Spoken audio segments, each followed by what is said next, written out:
Hello friends, అందరు ఎలా ఉన్నారు? బాగున్నారా? ఈరోజు ఉదయకాల సమయం లేసి మరి ప్రార్థన చేసుకున్నారా? మరి ఈరోజు కూడా నాతో పాటు మీరు కూడా బైబిల్ చదువుకోనికి సిద్ధంగా ఉన్నారా? మరి మనం 18th Psalms 5 పార్ట్స్గా డివైడ్ చేసాం. నిన్న మొన్న పార్ట్ ఏ పార్ట్ బి చదువుకున్నాం. మరి ఈరోజు 21 to 30 వర్సెస్ పార్ట్ సి లాగా చదువుకుందాం. రండి, నాతో పాటు మీరు కూడా కలిసి చదవండి. యెహోవా మార్గములను నేను అనుసరించుచున్నాను, భక్తిహీనుడనై నేను నా దేవుణ్ణి విడిచిన వాడను కాను. ఆయన న్యాయ విధులన్నిటినీ నేను లక్ష్యం పెట్టుచున్నాను. ఆయన కట్టడలను తోసివేసేవాడిని కాదు. దుష్క్రియలు నేను చేయనొల్లకంటిని. ఆయన దృష్టికి నేను యథార్థుడనైతిని. కావున యెహోవా నేను నిర్దోషిగా నుండుట చూచి తన దృష్టికి కనబడిన నా చేతుల నిర్దోషత్వమును బట్టి నాకు ప్రతిఫలం ఇచ్చెను. దయగల వారి ఎడల నీవు దయ చూపించుదు, యథార్థవంతుల ఎడల యథార్థవంతుడుగా నుండువు. సద్భావము గల వారి ఎడల నీవు సద్భావం చూపుదువు. మూర్ఖుల ఎడల నీకు వికటము నుందువు. శ్రమపడు వారిని నీవు రక్షించెదవు, గర్విష్ఠులకు విరోధి వారిని అణిచివేసేదవు. నా దీపము వెలిగించువాడవు నీవే, నా దేవుడై నీవే, చీకటివి నాకు వెలుగుగా చేయును. నీ సహాయం వలన నేను సైన్యమును జయింతును, నా దేవుని సహాయం వలన ప్రాకారము దాటుదును. దేవుడు యథార్థవంతుడు, యెహోవా వాక్కు నిర్మలము, తన శరణుజొచ్చి వారందరికీ ఆయన కేడము. అయితే నిన్న మనం చదువుకున్న వచనాలలో 11 to 20 వర్సెస్ దేవుడు ఆయన మహా అద్వితీయ రూపాన్ని, మహాశక్తివంతమైన రూపాన్ని మనకు చూపించినాడు. అదే ఈరోజు 21 to 30 వర్సెస్ వచ్చే వరకు దావీదు తన వ్యక్తిగత జీవితాన్ని మనకు ప్రెజెంట్ చేస్తున్నాడు. ఆయన దేవుని ఎదుట ఏ రీతిగా ఉన్నాడో ప్రెజెంట్ చేస్తున్నాడు. ఆయన ఏం చెప్తున్నాడు? నేను నీతిగా ఉన్నా దేవా, నీ కట్టడలను ఎప్పుడు కూడా నేను విడనాడలేదు దేవా, నీ దృష్టికి నేను ఎప్పుడు కూడా తప్పు చేయలేదు దేవా, యథార్థవంతుడిగా నేను ఉన్న దేవా, నా నీతిని బట్టి నువ్వు నాకు న్యాయం తీర్చుము దేవా అని దావీదు అడుగుతున్నాడు. ఎంత ఆనెస్ట్గా దావీదు లైఫ్ జీవిస్తున్నాడు, ఎంత ఇంటిగ్రిటీతో, అవును నేను యెహోవా దృష్టి కరెక్ట్గా ఉన్నానని ఆయన డైరెక్ట్ యెహోవాతోనే మాట్లాడుతున్నాడు. మరి నీకు నాకు అది ఉందా? నీకు నాకు అవకాశం ఉందా? దేవుని ఎదుట నువ్వు ప్రార్థన కూర్చున్నప్పుడు, దేవా నేను యథార్థవంతుడిగా ఉన్నా దేవా, నీతిమంతుడిగా ఉన్నా దేవా అని నువ్వు దేవుడితోటి సంభాషణ చేయగలుగుతావా దావీదులాగా? ఇంకా వర్సెస్ కి మనము 25, 26, 27 వర్సెస్ వచ్చే వరకు దావీదు ఏం చెప్తున్నాడు తెలుసా? 25, 26, 27 వర్సెస్ లో దయగల వారి ఎడల దేవుడు దయ చూపిస్తున్నాడు, యథార్థవంతుడి ఎడల యథార్థంగా ఉంటాడు దేవుడు, సద్భావము గల వారి ఎడల సద్భావమును చూపిస్తాడంట. కానీ మూర్ఖుల ఎడల వికటము చూపిస్తాడు. ఇంకొకటి, శ్రమపడు వారిని దేవుడు రక్షిస్తాడు అంటున్నాడు. ఇక్కడ దావీదు ఏం చెప్తున్నాడు తెలుసా? నా దీపము వెలిగించేవాడవు నీవే, నా దేవుడైన యెహోవా చీకటి నాకు వెలుగుగా చేయును.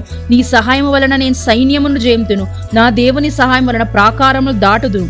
దేవుడు యథార్థవంతుడు, యెహోవా వాక్కు నిర్మలం, తన శరణుజొచ్చి వారందరికీను కేడము. కదా, ఎంత గొప్పగా రాశాడు దావీదు. ఈ 10 వర్సెస్ లో ఎన్నో సంగతులు మనం నేర్చుకోగలుగుతున్నాం. దావీదు ఫస్ట్ 5 వర్సెస్ లో ఆయన ఇంటిగ్రిటీని, ఆయన లైఫ్ ఏ రీతిగా ఉంది దేవుని ఎడలాన్ని కనపరుస్తున్నాడు. ఆ తర్వాత దేవుడు ఎలా తీర్పు తీరుస్తాడు, భక్తిహీనులకు, మూర్ఖులకు, యథార్థవంతులకు ఎలా తీర్పు తీరుస్తాడో చెప్తున్నాడు. ఆ తర్వాత చివరికి వచ్చే వరకు, దేవా నువ్వే నా వెలుగు, నా చీకటిని వెలుగుగా మార్చే సామర్థ్యం నీకు ఒక్కడికే ఉంది దేవా అని దావీదు అంత విశ్వాసముతో చెప్తున్నాడు. నువ్వే నా కేడము, నువ్వే నా రక్షణ, ఈ సైన్యంను దాటించే యోగ్యత నీకే ఉంది దేవా అని దేవుణ్ణి దావీదు పొగుడుతున్నాడు. ఎంత గొప్ప టెస్టిమనీ కదా దావీది. ఆయన బైబిల్లోని యథార్థవంతునిగా దేవుడు ఆయనకు పేరు పెట్టి ఉన్నాడు. మరి ఆ యథార్థత నీ లోపల నా లోపల ఉందా? మనం ఇంకెన్ని రోజులు ఇదే రీతిగా ఉంటాం? రేపు చూసుకుందాంలే, ఈ రోజు నేను అబద్ధం ఆడినా రేపు చూసుకుంటాలే, ఈ రోజు నేను తప్పు పని చేసినా రేపు చూసుకుంటాలే, ఈ రోజు నేను ఏదో తప్పు చేసిన, దేవుని దృష్టికి అంగీకారం లేని పని చేసిన ఏమైతుందిలే అని నువ్వు నేను అనుకుంటున్నామేమో. మన జీవితం కొద్దిపాటిదే కాబట్టి జాగ్రత్తగా, ఈరోజే రక్షణ దినం, నేడే రక్షణ దినం అనుకొని నువ్వు నేను ఖచ్చితంగా మారాలి. ఆ యథార్థవంతుడిగా నువ్వు నేను మారినప్పుడు నీకు నాకు అసాధ్యమైనది ఏది కూడా ఉండదు. నీ సంకటములన్నీ దేవుడు కుదురుస్తాడు, నీ మీదకి వచ్చే సైన్యములన్నీ చీల్చివేస్తాడు దేవుడు. నీ రక్షణ ఆయనే, నీ కేడము ఆయనే. ఆ విశ్వాసం నీకు నాకుందా? మనల్ని మనం పరీక్షించుకునే సమయం. రోజు కూడా దేవుడు మనతో ఎంతో మాట్లాడుతున్నాడు. ఏ రీతిగా నివసించాలో మనకు ఈ సామ్స్ ద్వారా రోజు చెప్తున్నాడు. ఏ రీతిగా ఎలా ఉంటే దేవుడు మనల్ని ఏ రీతిగా రివార్డ్ చేస్తాడు అని ప్రతి నిమిషం, ప్రతిరోజు కూడా నీతో నాతో మాట్లాడుతున్నాడు. మరి మన మనసు మార్చుకోమా? ఈ రీతిగానే ఉందామా? మన జీవితాలు ఇలానే వ్యర్థం చేసుకుందామా? ఆయన నీ కోసం నా కోసం ప్రాణం పెట్టి ఆ సిలువ పైన మరణించినాడు.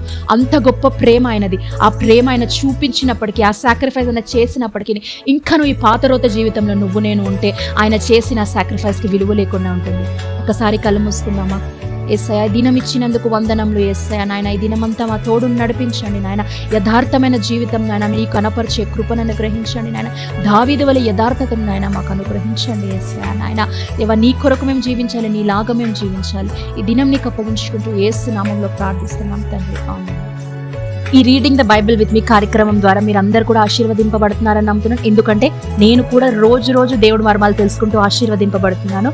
కాబట్టి తిరిగి రేపు ఉదయకాలం సమయం కలుసుకుందాం. అప్పటి వరకు లైక్ చేయండి, షేర్ చేయండి, సబ్స్క్రైబ్ చేయండి.